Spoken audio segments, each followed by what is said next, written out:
किपरि तैयारी करिवे Ayushman card काहाकू मिलिबो Ayushman card आउ काहाकू नुहे केवल गोटे क्लिक रे जानतु संपूर्ण डिटेल्स। तो भिडियोटी को एबे देखुथुले फास्ट लाइक कर दियंतु एवं आपण मानक अनुरोध भिडियोटी को शेष जाए देखंतु। तो आसंतु भिडियोटी को स्टार्ट करिबा। समस्तंकु मो नमस्कार, मु लिपा आपण मानक स्वागत करुछि मो यूट्यूब चैनल लिपा मनी राइट को।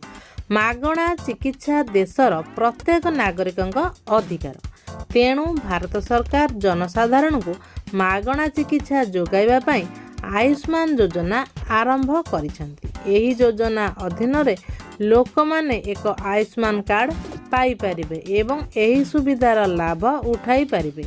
आपणक चिकित्सार समस्त खर्च सरकार करंती।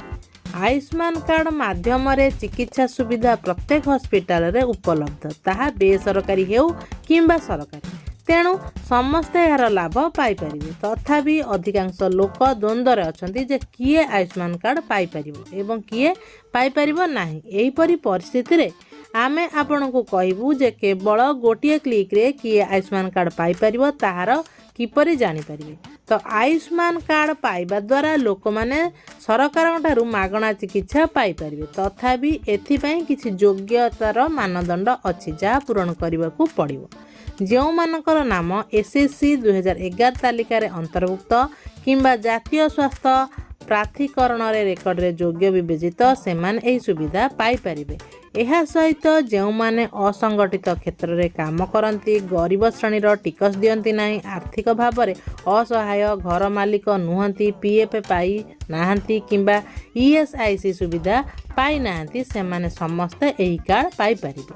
आपण mera.pmjy.gov.in रे वेबसाइट परिदर्शन करी मध्य एहा जांच करि परिबे। एही पोर्टल रे आपणको मु योग्य की ऊपर क्लिक करबाकू पड़िबो।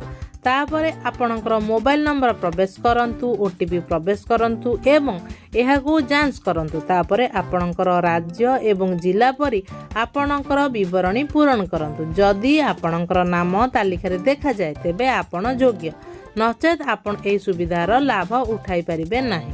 आयुष्मान कार्ड किपरि तैयारी करिवे? तो प्रथमे आपणकू सरकारी पोर्टल beneficiary.nahai.gov.in को जीवाकू पड़िबो।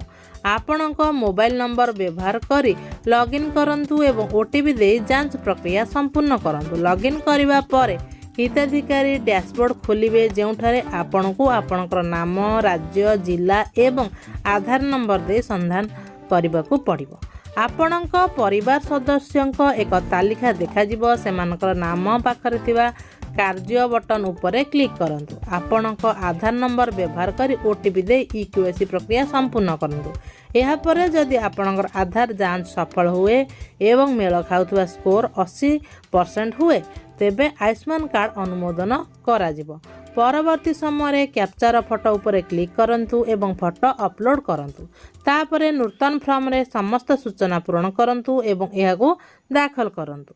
तो आशा करुछि भिडियोटी को शेष जाए देखिथिबे। आपण मानकर सुचिंता मतामत कमेंट बॉक्स रे जणाइबे। जदि भिडियोटी भल लागिला तबे लाइक करिवे, शेयर करिवे। जदि हम चैनल को नुवा करी विजिट करूछंती तबे सब्सक्राइब करबा को भूलिबे नाही।